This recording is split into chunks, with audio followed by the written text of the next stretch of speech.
Hello everyone, let's get unready with me. তার আগে দেখেন, আমি আজকে শাড়ি পরছিলাম খুবই জঘন্যভাবে। মানে আমি শাড়ি পরতে পারি না, শাড়ি সামলাইতেও পারি না। কিন্তু এখন তো আস্তে আস্তে শাড়ি পরা শেখা লাগবে। তো ট্রাই করতেছি শাড়ি পরা শেখার জন্য। এই শাড়িটা পরছিলাম, শাড়িটা কেমন জানি একটু সিনথেটিক সিনথেটিক টাইপের, মানে পরতে গিয়ে আমার এত প্যারা লাগছে। আর পরার পরে দেখি খুবই বিশ্রী লাগতেছে দেখতে। তারপরেও কি আর করার, ওইভাবেই আজকে ঘুরে বেড়াইছি। এখন তাড়াতাড়ি ফ্রেশ ট্রেশ হয়ে নিজের কাজ করতে বসা লাগবে। তো আমি আগে শাড়িটা চেঞ্জ করে নিছি, কারণ আমার খুবই আনকমফোর্টেবল লাগতেছিল। এরপরে মেকআপ রিমুভ করার জন্য আমি যে কাজটা করি সেটা হইতেছে তেল দিয়ে একটা ডলা দেই, বাংলা ডলা যারে বলে। আমার লিপস্টিকটা একদমই উঠাইতে ইচ্ছা করতেছিল না, কারণ এই লিপস্টিকের কালারটা যেরকম সুন্দর আর লিপস্টিকটাও খুবই ভালো।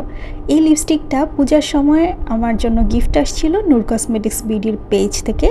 আপনারা যদি এত সুন্দর সুন্দর লিপস্টিক আরও দারুণ দারুণ কসমেটিক্স অনেক কম দামে কিনতে চান, তাহলে ওদের পেজটা দেখে আসতে পারেন। আমার কাছে মনে হয় নারকেল তেল দিয়ে বেশ ভালোই মেকআপ রিমুভ হয়।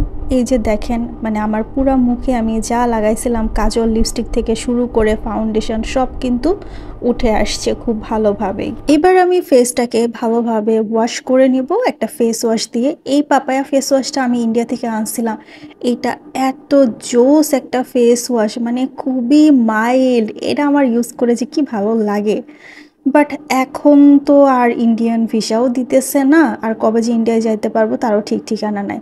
এদিকে আমার ফেস ওয়াশ, স্কার্ফ সবই শেষ হয়ে যাইতেছে। স্কার্ফটাও কিন্তু ইন্ডিয়া থেকে আনা ছিল, এবং দুইটাই বেশ ভালো, মানে আমার কাছে ইউজ করতে তো ভালোই লাগছে।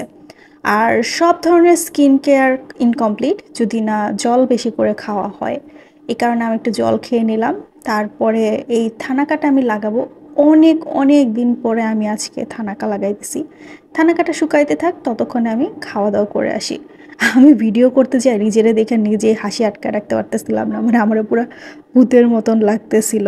যাই হোক, থানাকাটা শুকায় গেছে, এখন মুখটা ওয়াশ করে ফেলছি। বেশ কিছুদিন যাবৎ আমার লাইফস্টাইল খুবই উল্টাপাল্টা নিয়মে চলতেছে, যার ইফেক্ট আমার চেহারায় দেখা যাইতেছে।